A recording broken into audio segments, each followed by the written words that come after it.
Assalamualaikum dan salam sejahtera. Berlaku kekecohan pagi ini oleh kerana rakyat Malaysia yang telah mengundi untuk kerajaan baru, yang telah memberi mandat untuk kerajaan baru ditubuhkan, masih perlu tunggu. Mula-mula Seri Paduka Baginda Yang di-Pertuan Agong telah beri hingga pukul 2 petang tadi untuk kerajaan baru dibentuk, tapi mereka tidak berjaya. Dan Seri Paduka Baginda telah beri extension 24 jam hingga pukul 2 besok untuk nama-nama yang akan bentuk kerajaan baru dihantar ke Istana Negara. Hamzah Zainuddin berkata, dia telah hantar 112 surat sumpah Statutory Declaration atau SD ke Istana Negara. Ismail Sabri Yaakob pula berkata dia tidak sign apa-apa lagi. Jadi sekiranya orang UMNO ataupun Ismail Sabri dan beberapa dari 30 member of parliament, ahli parlimen UMNO tidak menandatangani surat sumpah, jadi yang 112 surat sumpah tadi, siapa yang sign? Sudah timbul kekeliruan. Bermaknanya kalau Hamzah hantar 112 surat sumpah kepada Agong, tapi orang UMNO, beberapa orang UMNO ataupun semua ke-30 orang UMNO belum lagi menandatangani surat sumpah, jadi 30 dari 112 tu siapa yang sign? Itu satu question mark lah. Mengikut Ahmad Zahid Hamidi pula, sesiapa yang sign apa-apa surat sekalipun, baik surat sumpah ke apa sekalipun, tidak sah.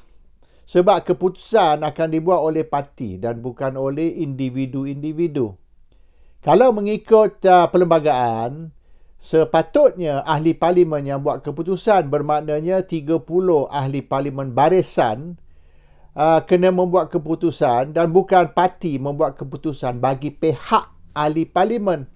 Tapi mengikut Zahid, mereka sudah pun sign satu surat sumpah ataupun surat aku janji, memberi Zahid boleh dikatakan kuasa mutlak ataupun power of attorney untuk membuat keputusan bagi pihak mereka. Bermaknanya 30 ahli parlimen barisan sudah tidak lagi berkuasa membuat keputusan. Yang akan membuat keputusan ialah Ahmad Zahid Hamidi bagi pihak mereka.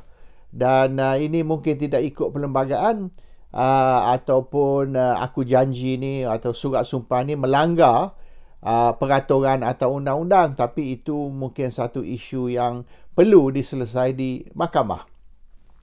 Anyway, kekeliruan continues. Who is the government? Nampaknya di Perak dan mungkin di Pahang juga satu kerajaan baru, kerajaan negeri akan dibentuk, satu kerajaan perpaduan atau unity government di antara Barisan Nasional dan Pakatan Harapan. Dan kedua-dua negeri iaitu Pahang dan juga Perak, UMNO akan diberi kerusi Menteri Besar. Jadi orang UMNO akan jadi Menteri Besar Perak dan Menteri Besar Pahang. Tapi kerajaan is not kerajaan UMNO, tapi kerajaan perpaduan di antara Pakatan dan Barisan Nasional ataupun UMNO. In this case, UMNO. So, kalau kita ambil Perak dan Pahang sebagai ukuran atau sebagai signal, bermaknanya kerajaan pusat pun kemungkinan besar will be barisan dan juga Pakatan. Hamzah kata dia sudah hantar 112 surat sumpah, bermakna 112 ahli parlimen yang sokong kerajaan perikatan barisan. Tapi dinafi oleh UMNO, dan kalau ada pun surat tu tidak sah sebab keputusan mesti parti dan bukan ahli parlimen individu-individu tersebut. So, ini mengelirukan keadaan lagi sebab sekarang ni perjanjian yang akan dibuat ialah di antara Zahid dengan Anwar Ibrahim. Bukan lagi di antara individu-individu, iaitu It's not going to be the 112 members of parliament who decide the government. It's going to be two people, iaitu Anwar dan Zaid akan decide, akan menentukan kerajaan. Yang 112 ahli parlimen ataupun kalau lebih pada 112 ahli parlimen, mereka perlu mematuhi arahan. They have to follow the orders of the party. Parti decide siapa akan duduk dalam kerajaan atau parti akan decide bentuk kerajaan tersebut, dan dua orang iaitu Anwar Ibrahim dan Ahmad Zahid Hamidi will be the two people who make the decision on behalf of kesemua ahli parlimen. This seems to be the signal yang kita terima, and adakah ini sah dari segi undang-undang atau dari segi perlembagaan, itu untuk lawyer lah untuk nak decide. Sebab ada juga yang kata kalau ikut Westminster system yang diamal oleh Malaysia, first past the post system, iaitu parti dan bukan gabungan yang akan menentukan. Bermaknanya parti yang kerusi terbanyak akan dijemput oleh dijemput oleh Seri Paduka Baginda Agong untuk membentuk kerajaan. Bermaknanya sekira parti yang mempunyai kerusi terbanyak dijemput membentuk kerajaan, that will be PAS kerusi terbanyak 49 banding dengan DAP 40. Dan kalau PAS dijemput bentuk kerajaan tapi gagal kerana tak cukup numbers, maka the next one will be DAP. DAP pula akan diberi peluang untuk bentuk kerajaan. Dan ini boleh diberi 3 hari ke seminggu pun boleh diberi. Agong boleh beri sampai seminggu untuk PAS cuba membentuk kerajaan. Dan kalau PAS gagal, maka Agong boleh jemput DAP pula, the second in line, iaitu 40 kerusi parlimen. Oleh kerana PAS gagal membentuk kerajaan, DAP pula diberi peluang 3 hari ke seminggu ke, dan kalau tu the third one, jadi yang ketiga siapa? So gabungan is actually not boleh katakan not the legal entity. Parti is a legal entity, sebab parti yang menang kerusi terbanyak, bukan gabungan yang menang kerusi terbanyak will be the deciding factor. So banyak benda ni not clear, sebab rakyat Malaysia ni pun bukan faham sangat undang-undang ke ataupun the Westminster system or first past the post, how it works. Ramai orang bercakap tapi bukan semua pergi belajar tentang isu formation of government dan sebagainya. Dan isu tentang is it going to be gabungan ataupun parti. Saya ingat tahun 99 dulu timbul isu Barisan Nasional is a registered party. Barisan Nasional didaftar. Barisan Alternatif tidak didaftar. So sekiranya hang parlimen misalan, Barisan Nasional dapat sekian-sekian kerusi dan Barisan Alternatif dapat sekian-sekian kerusi, siapa yang legal entity? Jadi diorang kata Barisan Alternatif ni, oleh kerana Barisan Alternatif is a coalition of 4 parties, tapi tidak didaftar, dan Barisan Nasional is a party, registered party, maka Barisan Nasional akan diberi peluang bentuk kerajaan sebagai parti yang menang kerusi maksimum. Walaupun kata PAS, DAP atau PKR combine menang cukup kerusi ataupun lebih kerusi, tapi they are not considered as one party. They considered as 4 different parties, termasuk masa itu PRM. So this was the issue, legal issue yang ditimbul. In the event of a hung parliament, siapa bentuk kerajaan? And the answer is Barisan Nasional, because Barisan Alternatif is 4 parties under a coalition, but Barisan Alternatif not registered as a legal entity. So anyhow, ini semua legal issue, dan you tahulah lawyer ni, kalau you tanya 10 lawyer ni ada pendapat masing-masing yang berbeza di antara satu dan satu lagi. But the question here is, kita cerita tentang mandate rakyat. Dan inilah yang telah dibangkitkan selama ini, mandate rakyat. Who did the rakyat give the mandate to? Dan adakah kita nak menghormati mandate rakyat? Kalau nak ikut mandate rakyat, maknanya PAS dengan 49 kerusi terima mandate rakyat yang terbesar. Tapi kalau kita nak kata kita form gabungan, dan adakah di dalam gabungan tu parti yang menang kerusi yang terbanyak. So the gabungan that forms the government is not a gabungan of parties that won the most number of seats. Jadi parti yang menang the most number of seats, misalnya PAS, akan duduk dalam pembangkang sekarang ni. So that's not quite mandate rakyat yang dimaksudkan, walaupun ramai orang ahli politik cerita tentang mandate rakyat dan sebagainya. And saya rasa satu indication yang penting yang menunjukkan kerajaan pusat is going to be kerajaan Pakatan Harapan Barisan Nasional, gabungan di antara ataupun unity government, kerajaan perpaduan di antara Pakatan Harapan dan Barisan Nasional dan bukan Perikatan Nasional. Ini kenyataan Lokman Nur Adam semalam. Lokman Nur Adam berkata, DAP hari ini bukan sama dengan DAP sekarang. DAP hari ini ialah DAP Anthony Locke. DAP Anthony Locke ni lain. Dulu DAP Lim Guan Eng.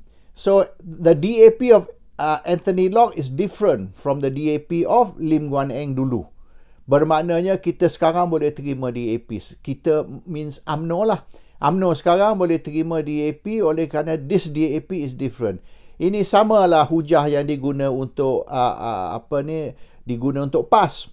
PAS dulu, PAS di bawah Tok Guru Nik Aziz. Sebab itu DAP boleh bekerja dengan PAS masa tahun 99 dulu.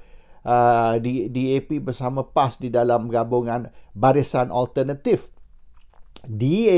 PAS sekarang ialah PAS Tok Guru Abdul Hadi Awang. PAS dulu bawah Nik Aziz lain daripada PAS sekarang di bawah Abdul Hadi Awang. Sebab itu dulu DAP boleh kerja dengan PAS masa Nik Aziz. Sekarang DAP tak boleh kerja dengan PAS masa Hadi Awang. Itu hujah yang diberi. Why before we can work with PAS, why now we cannot work with PAS. Lokman beri hujah yang sama. Why now UMNO boleh bekerja dengan DAP. Dulu UMNO tak boleh bekerja dengan DAP sebab dulu is Anthony Locke. Sekarang dulu is Lim Guan Eng, sekarang ni is Anthony Locke. So DAP sekarang ni is a good DAP. DAP dulu is a bad DAP. And PAS dulu is a good PAS. PAS sekarang is a bad PAS, kata DAP, mengguna argument yang sama. So anyhow, mandate rakyat is not the issue anymore. The issue is ramai mana orang UMNO boleh setuju menubuhkan satu kerajaan perpaduan, unity government bersama Pakatan Harapan. Mengikut Abdul Hadi Awang, dia buat press conference, dia kata Perikatan Nasional sudah cukup 112 kerusi untuk bentuk kerajaan. Hamzah Zainuddin pun umum yang sama. Hamzah kata dia telah pun hantar surat sumpah ataupun SD ke Istana Negara membuktikan yang Perikatan Nasional sudah cukup majoriti untuk bentuk kerajaan. UMNO pula kata apa-apa surat yang ditandatangani not valid, tak sah kerana it's not up to the 30 ahli parlimen barisan menentukan, it's the party yang akan decide. Tapi parti itu bermaksud apa? Parti itu bermaksud PAU ataupun bermaksud Supreme Council, MKT. Dulu semasa mereka adakan PAU dan PAU membuat keputusan bahawasanya parlimen perlu dibubar supaya PRU 15 tergempar boleh diadakan. Mereka kata Ismail Sabri kena ikut arahan PAU. PAU berkata parlimen kena dibubar dan pilihan raya tergempar perlu diadakan. Dan kalau Ismail Sabri melanggar keputusan PAU, maka Ismail Sabri boleh dipecat dari parti. Tindakan disiplin boleh diambil terhadap Ismail Sabri dan Ismail Sabri boleh dibuang dari parti kalau tak ikut PAU. Dan hari ini mereka kata Majlis Tertinggi, bukan PAU yang akan menentukan adakah UMNO akan bergabung atau menubuhkan kerajaan perpaduan bersama DAP dan PKR ataupun Pakatan Harapan. Ini keputusan parti atau keputusan MKT, bukan keputusan PAU. So dulu bila nak bubar parlimen kata must follow PAU decision. Kalau tak, Ismail Sabri boleh dipecat dari parti. Sekarang dia kata decision must be oleh MKT, Supreme Council yang menentukan. Perlembagaan berkata ahli parlimen tersebut, the individual yang akan menentukan. So there's 3 different versions sekarang ni, versi pertama, versi kedua, versi ketiga. Who is the final authority yang akan membuat keputusan, yang boleh membuat keputusan? Dia bertukar. Kalau untuk perkara ni kena PAU. Kalau untuk perkara ni Presiden yang berkuasa. Untuk perkara ni MKT yang berkuasa. Untuk perkara ni ahli parlimen tersebut yang berkuasa. So the power is shifting from 1, 2, 3, 4 different power bases bergantung kepada isu yang timbul. And so ialah rakyat Malaysia confused. Dan situasi sekarang, pengumuman dan kenyataan masing-masing lebih lagi mengkonfuskan rakyat Malaysia. Dahlah rakyat Malaysia ni bodoh, tak berapa faham tentang isu-isu undang-undang, isu perlembagaan, isu how the Westminster system of parliament is supposed to work kalau ikut the spirit, the semangat of the, the system. So now apa yang kita boleh buat sebagai rakyat, kita telah mengundi, saya pun telah mengundi, seluruh keluarga saya pun telah mengundi, kita telah mengundi, kita telah buat pilihan, and tanggungjawab kita habis. You see, the problem with this system is, once you have voted, you have no more power, no more authority, no more say in what happens. Your job sebagai pengundi atau rakyat Malaysia ialah hanya untuk mengundi. Bila you sudah mengundi, you just sit down and keep quiet. You have no more power, authority, no more say in what the politicians decide. So sekarang ni kita telah beri mandat, the important mandat, the mandate we have given to the politicians. Pengundi beri mandat kepada pemimpin ataupun wakil rakyat ataupun 222 ahli parlimen. Kita beri mandat kepada mereka dan kuasa sekarang bukan lagi di tangan kita, kuasa di tangan mereka untuk menentukan apa nak buat, what's going to happen, what they're going to do, and the future of the country is now in their hands, not in our hands, because we no longer have the authority. We have transferred the authority. We have given mandate to the politicians to decide on our behalf for the next 5 years what's going to happen to the country. So remember, the so-called democratic system of parliamentary elections is not perfect. It is just transferring power, authority from us to the politicians. So now, 220 atau 222 ahli parlimen akan menentukan masa depan negara bagi pihak 32 juta rakyat Malaysia. 32 million Malaysians' future is in the hands of 222 individuals. That is what we have done under the so-called democratic parliamentary system, which I don't like. Assalamualaikum. Salam sejahtera.